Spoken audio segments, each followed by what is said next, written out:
Hi ಸ್ನೇಹಿತರೆ, ನಮಸ್ಕಾರ. Kamala creation YouTube ಚಾನಲ್ಗೆ ಸ್ವಾಗತ. ಈಗ ನಾನು ಸಿಹಿಯಾಗಿ ಖಾರವಾಗಿ ಟೇಸ್ಟಾಗಿರೋಂಥ ಪೊಂಗಲ್ ಜೊತೆಗೆ ಬಂದಿದ್ದೀನಿ. ಬನ್ನಿ ನೋಡೋಣ. ಅದ್ಭುತವಾಗಿದೆ ಪೊಂಗಲ್ ಅಂತುವೆ. ಈಗ ಪೊಂಗಲ್ ಮಾಡೋಕ್ಕೆ ಏನೇನು ಸಾಮಾನು ಬೇಕು, ಮಾಡೋ ವಿಧಾನ ಹೆಂಗೆ ಅಂತ ಬನ್ನಿ ನೋಡ್ಕೊಂಬರೋಣ. ನೋಡಿ, ಅರ್ಧ ಕಪ್ಪು ಹೆಸರುಬೇಳೆ ತೊಗೊಂಡಿದ್ದೀನಿ. ಅದೇ ಕಪ್ಪಲ್ಲಿ 1 ಕಪ್ಪು ಅಕ್ಕಿ ತೊಗೊಂಡಿದ್ದೀನಿ. ಈಗ ನೋಡಿ, ಸ್ಟವ್ ಮೇಲೆ ಒಂದು ಕಡಾಯಿ ಇಟ್ಟು ಅದಕ್ಕೆ ಹೆಸರುಬೇಳೆ ಹಾಕ್ಕೊಂಡಿದ್ದೀನಿ. ಹುರ್ಕೋಬೇಕು. ಸಿಮ್ಮಲ್ಲಿ ಇಟ್ಕೊಂಡೆ ಹುರ್ಕೋಬೇಕು. ಚೆನ್ನಾಗಿ ಕಲರ್ ಚೇಂಜ್ ಆಗೋವರೆಗೂ, ಅದು ಒಂಬಣ್ಣ ಬರೋವರೆಗೂ ಹುರ್ಕೋಬೇಕು ಸಿಮ್ಮಲ್ಲಿ ಇಟ್ಕೊಂಡೆ. ಬರೀ ಯಾವ ಕಾರಣಕ್ಕೂ ಜೋರು ಮಾಡಬಾರ್ದು, ಸೀಕೊಂಡ್ರೆ ಟೇಸ್ಟ್ ಚೆನ್ನಾಗಿರಲ್ಲ. ಹಸಿದು ಹಾಕಿದ್ರೆ ಒಂಥರ ಲೋಳೆ ಥರ ಇರುತ್ತೆ ಅಂತ ನಾನು ಹಸಿದು ಹಾಕಲ್ಲ, ಹುರಿದೇ ಹಾಕೋದು. ನೋಡಿ, ಅದೇ ಕಪ್ ಅಕ್ಕಿ ಕುಕ್ಕರ್ಗೆ ಹಾಕ್ಕೊಂಡು ಹೆಸರುಬೇಳೆ ಹುರಿದಿರೋದು ಹಾಕ್ಕೊಂಡು ತೊಳ್ಕೊಂಡು ತಂದಿದ್ದೀನಿ. ನೋಡಿ, ಈಗ ನೀರು ಹಾಕ್ತೀನಿ. 1 ಕಪ್ ನೀರು, 2 ಕಪ್ಪು ನೀರು, 3 ಕಪ್ ನೀರು, 4 ಕಪ್ಪು ನೀರು, 5 ಕಪ್ಪು ನೀರು. ಒಟ್ಟು ನಾನು 5 ಕಪ್ಪು ನೀರು ಹಾಕಿದ್ದೀನಿ. ನೀರು ಹಾಕ್ಬಿಟ್ಟು ಸ್ಟವ್ ಮೇಲಿಟ್ಟು ಸ್ಟವ್ ಆನ್ ಮಾಡಿ ಕುಕ್ಕರ್ನ ಈಗ ಲಿಡ್ ಕ್ಲೋಸ್ ಮಾಡಿ 2 ವಿಷಲ್ ಹಾಕ್ಸ್ಕೊಳ್ಳೋಣ. ನೋಡಿ, ಲಿಡ್ ಕ್ಲೋಸ್ ಮಾಡಿ ಇಟ್ಟಿದ್ದೆ ನಾನು. ಮರ್ತೋಯ್ತು ನನಗೆ ಅವರೆಕಾಳು ಹಾಕೋದು. ಅವರೆಕಾಳು ಹಾಕ್ತಾಯಿದ್ದೀನಿ. ಈಗ ಇನ್ನೂ ಬಿಸಿಯಾಗಿಲ್ಲ, ಅದು ಓಪನ್ ಮಾಡಿ ತೊಳೆದು ಅವರೆಕಾಳನ್ನ ಅದ್ರೊಳಗೆ ಹಾಕ್ತಾಯಿದ್ದೀನಿ. ಪೊಂಗಲ್ಗೆ, ಕಿಚಡಿಗೆ ಇವಕ್ಕೆಲ್ಲ ಅವರೆಕಾಳು ಹಾಕಿದ್ರೆ, ಹಸಿ ಅವರೆಕಾಳನ್ನ ತುಂಬ ಚೆನ್ನಾಗಿ ತುಂಬ ಟೇಸ್ಟ್ ಇರ್ತದೆ. ಅದರ ಟೇಸ್ಟೇ ಒಂಥರ ಅದ್ಭುತವಾಗಿರ್ತದೆ. ನಿಮ್ಮ ಮನೆಗಳಲ್ಲೂ ಮಾಡಿ ನೋಡಿ, ಟೇಸ್ಟು ಹೆಂಗೆ ಬಂತು ಅಂತ ನನಗೆ ಕಮೆಂಟ್ ಮೂಲಕ ಹಾಕಿ ನೋಡಿ. ಖುಷಿ ಪಡ್ತೀನಿ ನಾನು ಹೇಳಿದ ಮೆಥಡಲ್ಲೇ ಹಾಕ್ಕೊಂಡು ಮಾಡಿ ಎಲ್ಲನೂ ತುಂಬ ಚೆನ್ನಾಗಿ ಬರುತ್ತೆ. ನೋಡಿ, ಕುಕ್ಕರ್ ಆರಿದೆ. ಲಿಡ್ ಓಪನ್ ಮಾಡೋಣ. ನೋಡಿ ಎಷ್ಟು ಅದ್ಭುತವಾಗಿ ಬೆಂದಿದೆ. ನೋಡಿ, ಹೆಸರುಬೇಳೆ ಅಕ್ಕಿ ಎಲ್ಲವ ನೋಡಿ, ಪೊಂಗಲ್ಗೆ ಬೇಯಿಸ್ದಂಗೆ ಬೆಂದಿದೆ.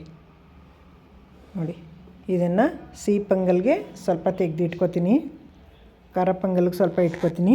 ಡಿವೈಡ್ ಮಾಡ್ಕೊತೀನಿ. ಅದನ್ನೇ 2ರಲ್ಲಿ ಕೂಗ್ಸೋದ, 1ರಲ್ಲೇ ಕೂಗಿಸ್ಕೊಂಡು ನಮ್ಗೆ ಎಷ್ಟು ಬೇಕು ತೆಗೆದು ಇಟ್ಕೊಂಡು ಬೇರೆ ಬೇರೆ ಡಿವೈಡ್ ಮಾಡಿಕೊಂಡು ಖಾರ ಒಂದಕ್ಕೆ ಸಿಹಿ ಒಂದಕ್ಕೆ ಮಾಡ್ಕೊಬೋದು. ಈಗ ನೋಡಿ, ಒಂದು ಕಡಾಯಿ ಇಟ್ಟಿದ್ದೀನಿ ಸ್ಟವ್ ಮೇಲೆ. ಅರ್ಧ ಕಪ್ಪು ಬೆಲ್ಲ ಹಾಕ್ತಾಯಿದ್ದೀನಿ. ಸಾಕಾಗುತ್ತೆ ಅರ್ಧ ಕಪ್ಪು.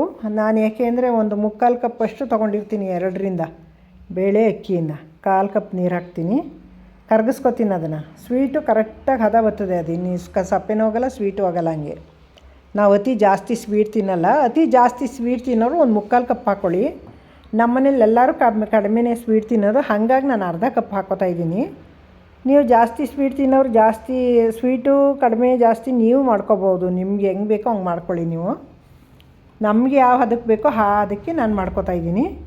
ಈಗ ನೋಡಿ, ಇದಕ್ಕೆ ಪಚ್ಚ ಬಾಳೆಹಣ್ಣು ಹಾಕಿದ್ರೆ ತುಂಬ ಚೆನ್ನಾಗಿರ್ತದೆ ಟೇಸ್ಟು. ಅದರ ಅದ್ಭುತ. ಅದ್ರ ತಿನ್ನೋ ಆನಂದವೇ ಒಂಥರ ಇರ್ತದೆ. ಅದು ಪಚ್ಚ ಬಾಳೆಹಣ್ಣು ಹಾಕಿ ಮಾಡಿದ್ರೆ. ಪಚ್ಚ ಬಾಳೆಹಣ್ಣಿಲ್ಲ, ಅದಕ್ಕೆ ನಾನು ಏಲಕ್ಕಿ ಬಾಳೆ ಹಾಕಿದ್ದೀನಿ. ಈಗ ನೋಡಿ, ಬೆಲ್ಲ ಕರಗಿಸಿಟ್ಕೊಂಡಿದ್ನೆಲ್ಲ ಸೋದಿಸ್ಕೊತಾಯಿದ್ದೀನಿ. ಕಡ್ಡಿ ಕಸ ಕಲ್ಲು ಇರುತ್ತೆ ಅಂತ ಅಂದ್ಬಿಟ್ಟು, ಮರಳು ಇವೆಲ್ಲ ಇರುತ್ತೆ, ಅದಕ್ಕೆ ಕರಗಿಸ್ಬಿಟ್ಟು ಸೋದಿಸ್ಕೊಂಡು ಅದನ್ನು ಮಿಕ್ಸ್ ಮಾಡ್ಕೊತೀನಿ. ಈಗ ನೋಡಿ, ಈಗ ಅದು ಮಿಕ್ಸ್ ಮಾಡಿ ಇಟ್ಬಿಟ್ಟು ಸ್ಟವ್ ಮೇಲೆ ಒಂದು ಕಡಾಯಿ ಇಟ್ಟು 2 ಸ್ಪೂನು ತುಪ್ಪ ಹಾಕ್ಕೊತೀನಿ. ಅದಕ್ಕೆ ಕಡಾಯಿ ಬಿಸಿಯಾಗಿದೆ. 2 ಸ್ಪೂನ್ ತುಪ್ಪ ಹಾಕ್ಕೊಳ್ಳೋಣ. ಈಗ ತುಪ್ಪ ಹಾಕ್ಕೊಂಡು ತುಪ್ಪ ಕರಗಾದ್ಮೇಲೆ 2 ಸ್ಪೂನ್ ತುಪ್ಪ ಕರಗಾದ್ಮೇಲೆ ಇದು ಹಾಕ್ಕೊಳ್ಳೋಣ, ಏಲಕ್ಕಿ ಗೋಡಂಬಿ ಹಾಕ್ಕೊಳ್ಳೋಣ. ಗೋಡಂಬಿ, 1 ಹಿಡಿ ಗೋಡಂಬಿ ತೊಗೊಂಡಿದ್ದೀನಿ. 1 ಹಿಡಿ ಗೋಡಂಬಿ ಹಾಕ್ಕೊತೀನಿ. ಅದನ್ನು ಸಿಮ್ಮಲ್ಲೇ ಇಟ್ಕೊಂಡು ರೋಸ್ಟ್ ಮಾಡ್ಕೊಳ್ಳೋಣ. ಅದು ಬಣ್ಣ ಕಲರ್ ಚೇಂಜ್ ಆಗಬೇಕು, ಅಲ್ಲಿವರೆಗೂ ಹುರ್ಕೊಳ್ಳೋಣ. ನೋಡಿ, ಲವಂಗ ಹಾಕ್ಕೊತಾಯಿದ್ದೀನಿ. ಸ್ವೀಟ್ಗೆ ಲವಂಗ, ಏಲಕ್ಕಿ ಇದೆಲ್ಲ ಹಾಕಿದ್ರೆ ತುಂಬ ಚೆನ್ನಾಗಿರ್ತದೆ. ಸ್ಮೆಲ್ಲು ತಿನ್ನೋಕೆ ಒಂಥರ ಆನಂದ ಆಗಿರ್ತದೆ. ಮಾಡ್ತಾಯಿದ್ರೇ ಘಮ ಘಮ ಅಂತ ಇರ್ತದೆ. ಎಷ್ಟೊತ್ತಿ ತಿನ್ನೋಣ ಅನ್ನಿಸ್ತಾ ಇರ್ತದೆ. ಅದು ಸ್ಮೆಲ್ ಕುಡ್ದೇ ನಮಗೆ ತಿನ್ನೋಕ್ಕೆ ಆಗಲ್ಲ, ಹಾಗಾಗಿರ್ತದೆ. ಅಷ್ಟು ಅದ್ಭುತವಾಗಿ ಬರ್ತಾಯಿರ್ತದೆ ಸ್ಮೆಲ್ ಅಂತೂ. ಈಗ ನೋಡಿ, 1 ಹಿಡಿ ದ್ರಾಕ್ಷಿ ಹಾಕ್ಕೊಂಡಿದ್ದೀನಿ. 2 ರೋಸ್ಟ್ ಮಾಡ್ಕೊಳ್ಳೋಣ. ಸ್ವಲ್ಪ ಹುರಿದಾದ್ಮೇಲೆ ತೆಗೆದುಬಿಡ್ತೀನಿ. ಈಗ ನೋಡಿ, ಕೆಳಗಿಟ್ರೇ ಅದು ಕಡಾಯಿ ದಪ್ಪ ಇದೆ, ಹಿತ್ತಳೆದು ಅದು ಇದ್ರದ್ದು ಯಾವುದು ಕಬ್ಬಿಣದ್ದು ಅದು, ಹಾಗಾಗಿ ತುಂಬ ಹೀಟ್ ಇದೆ ಅದು. ಹಾಗೆ ಕೆಳಗೆ ಇಟ್ಟರೆ ಬಿಸಿ ಮಾಡ್ಕೊಂಡು ಎಷ್ಟು ಚೆನ್ನಾಗಿ ಆಗ್ತಾಯಿದೆ ನೋಡಿ. ಈಗ ನೋಡಿ ಸ್ಟವ್ ಮೇಲೆ ಇಟ್ಕೊಂಡಿದ್ದೀನಿ ಸೀಪಂಗಲ್ಲು ಕುದಿಯೋಕ್ಕೆ. ಈಗ ಅದು ಬಾಳೆಹಣ್ಣು ಹಾಕ್ತೀನಿ. ಅದಕ್ಕೆ ಬಾಳೆಹಣ್ಣು ಹಾಕಾದ್ಮೇಲೆ ಎಲ್ಲ ಮಿಕ್ಸ್ ಮಾಡಬೇಕು. ಮಿಕ್ಸ್ ಮಾಡಿ ನೋಡಿ ಎಷ್ಟು ಚೆನ್ನಾಗಿದೆ ಅಂತ. ಅದಕ್ಕೆ ಈಗ ಸ್ವಲ್ಪ ನೋಡಿ ಅದು ಬೇಯಬೇಕು, ಅದು ಸ್ವಲ್ಪ ಬಾಳೆಹಣ್ಣು. ಈಗ ಸ್ವಲ್ಪ ಹಾಲು ಹಾಕೋತೀನಿ ಅದಕ್ಕೆ. ನೋಡಿ ಕೆನೆಬಿರಿಕೆಯಲ್ಲಿ ಹಾಲು ಹಾಕಿದ್ರೆ ತುಂಬ ಚೆನ್ನಾಗಿರ್ತದೆ. ಹಾಲು ತುಪ್ಪ ಎಲ್ಲ ಹಾಕಬೇಕು. ಏಲಕ್ಕಿ ಪುಡಿ ಹಾಕೋತಾ ಇದ್ದೀನಿ. ಎಲ್ಲ ಇನ್ನೇನು ರೆಡಿಯಾಗಿದೆ ಬೆಂದು. ಈಗ ಗೋಡಂಬಿ ದ್ರಾಕ್ಷಿ ಹಾಕ್ಕೊಂಡಿದ್ದೀನಿ. ಎಲ್ಲ ಮಿಕ್ಸ್ ಮಾಡೋಣ. ಮಿಕ್ಸ್ ಕೊಟ್ಟರೆ ಎಲ್ಲ ಕಡೆ ಬೆರೆತ್ಕೊಳ್ಳುತ್ತೆ. ಗೋಡಂಬಿ, ದ್ರಾಕ್ಷಿ, ಲವಂಗ, ಏಲಕ್ಕಿ ಪುಡಿ, ಹಾಲು, ಬಾಳೆಹಣ್ಣು ಎಲ್ಲ ಹಾಕಿರೋದು. ಈಗ ನೋಡಿ ಈಗ 1-2 ಸ್ಪೂನ್ ತುಪ್ಪ ಹಾಕಿ ಮಿಕ್ಸ್ ಮಾಡೋಣ. ಈಗ 2 ಸ್ಪೂನ್ ತುಪ್ಪ ಹಾಕಾಯಿತು. ಚಿಕ್ಕ ಸ್ಪೂನು ಅದು, ಅದಕ್ಕೆ ನಾನು 2-3 ಸಲ ಹಾಕೋತೀನಿ. ಈಗ ಅದನ್ನ ತೆಗೆದಿಡೋಣ. ರೆಡಿ ಆಯ್ತು ಅದು. ಮುಚ್ಚಿಬಿಟ್ಟು ತೆಗೆದು ಎತ್ತಿಟ್ಬಿಡೋಣ ಒಂದು ಕಡೆಗೆ. ಖಾರ ಪೊಂಗಲ್ಗೆ ಇಟ್ಕೊಳ್ಳೋಣ. ಈಗ ನೋಡಿ ಸ್ಟವ್ ಮೇಲೆ ಕುಕ್ಕರ್ ಇಟ್ಟಿದ್ದೀನಿ. 3 ಸ್ಪೂನ್ ಎಣ್ಣೆ ಹಾಕೋತಾ ಇದ್ದೀನಿ ಚಿಕ್ಕ ಸ್ಪೂನಲ್ಲಿ. ಎಣ್ಣೆ ಬಿಸಿ ಆದ ತಕ್ಷಣ ಸಾಸಿವೆ ಹಾಕಿದ್ದೀನಿ.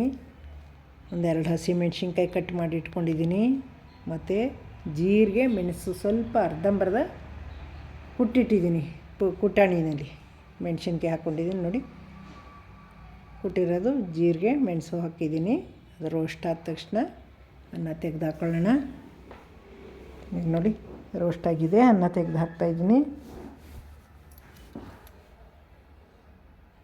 ಈಗ ನೋಡಿ ಎಲ್ಲ ಮಿಕ್ಸ್ ಮಾಡಿ ಸ್ವಲ್ಪ ನೀರು ಸೇರಿಸಿ ಅದಕ್ಕೆ ಸಣ್ಣ ಚೂಟ್ಕಿ ಅರಿಶಿಣದ ಪುಡಿ ಹಾಕಿದ್ದೀನಿ. ರುಚಿಗೆ ತಕ್ಕಷ್ಟು ಉಪ್ಪು ಹಾಕಿದ್ದೀನಿ. ಈಗ ಮಿಕ್ಸ್ ಮಾಡೋಣ. ಚೆನ್ನಾಗಿ ಮಿಕ್ಸ್ ಮಾಡಿ ಎಲ್ಲ ಕುದ್ದಾದಮೇಲೆ ಕೊಬ್ಬರಿ ಹಾಕೋತಾ ಇದ್ದೀನಿ. ಹಸಿ ಕಾಯಿ ಬೇಕಾದ್ರೂ ಹಾಕೋಬೋದು, ಕೊಬ್ಬರಿ ಬೇಕಾದ್ರೂ ಹಾಕೋಬೋದು. ನಮ್ಗೆ ಯಾವ ಅನುಕೂಲ ಇರುತ್ತೆ ಅದನ್ನು ಹಾಕೋಬೋದು ನಾವು. ನನ್ನ ಮನೇಲಿ ಕೊಬ್ಬರಿ ಇತ್ತು, ಅದನ್ನು ಮಿಕ್ಸಿ ಮಾಡಿ ಇಟ್ಕೊಂಡಿದ್ದೆ, ಅದನ್ನೇ ಹಾಕ್ತಾಯಿದ್ದೀನಿ ನಾನು ಕೊಬ್ಬರಿ ಇಲ್ಲ ಅಂದರೆ ಕಾಯಿನೇ ಹಾಕ್ತೀನಿ, ತುಂಬ ಚೆನ್ನಾಗಿರ್ತದೆ. ಶುಂಠಿ ಹಾಕೋದು ತೋರಿಸಿಲ್ಲ ನಿಮಗೆ. ಶುಂಠಿನೂ ಹಾಕಬೇಕು, ಶುಂಠಿ ಹಾಕ್ಕೊಳ್ಳಿ. ನಾನೊಂದು 2 ಇಂಚು ಶುಂಠಿ ತುರಿದು ಹಾಕ್ಕೊಂಡಿದ್ದೀನಿ, ಅದು ತೋರಿಸ್ಲಿಲ್ಲ ನಿಮಗೆ. ಗೋಡಂಬಿ ಹಾಕ್ಕೊಂಡಿದ್ದೀನಿ ನೋಡಿ. ಎಲ್ಲ ಮಿಕ್ಸ್ ಮಾಡ್ತಾಯಿದ್ದೀನಿ. ಈಗ ಲಾಸ್ಟ್ಗೆ ಗೋಡಂಬಿ ತುಪ್ಪ ಹಾಕ್ಬಿಟ್ಟು ಮಿಕ್ಸ್ ಮಾಡಿದ್ರೆ ಅದು ಆಯಿತು, ಪೊಂಗಲ್ ರೆಡಿ ಆಯಿತು ಅಂತ. ಈಗ ನೋಡಿ ರೆಡಿಯಾಗಿದೆ. ಸರ್ವ್ ಮಾಡ್ತೀನಿ ನೋಡಿ. ಈ ವಿಡಿಯೋ ನೋಡ್ತಾ ಇರೋರೆಲ್ಲ ಹೊಸಬರು ನೋಡ್ತಾ ಇದ್ದರೆ ದಯವಿಟ್ಟು ನನ್ನ ಚಾನಲ್ಗೆ ಸಬ್ಸ್ಕ್ರೈಬ್ ಆಗಿ ನೋಡಿ. ಹಳಬರಿಗೆ ವಿಡಿಯೋ ಇಷ್ಟ ಆಗಿದರೆ ಲೈಕ್ ಮಾಡಿ, ಶೇರ್ ಮಾಡಿ, ಕಮೆಂಟ್ ಮಾಡೋದು ಮರಿಬೇಡಿ. ನನಗೆ ಹೀಗೆ ಸಪೋರ್ಟ್ ಮಾಡ್ತಾಯಿರಿ. ನಿಮ್ಗೆ ಯಾವ ವಿಡಿಯೋ ಬೇಕು ಒಳ್ಳೊಳ್ಳೆ ವಿಡಿಯೋ ಹಾಕ್ತೀನಿ. ನನಗೆ ಕಮೆಂಟ್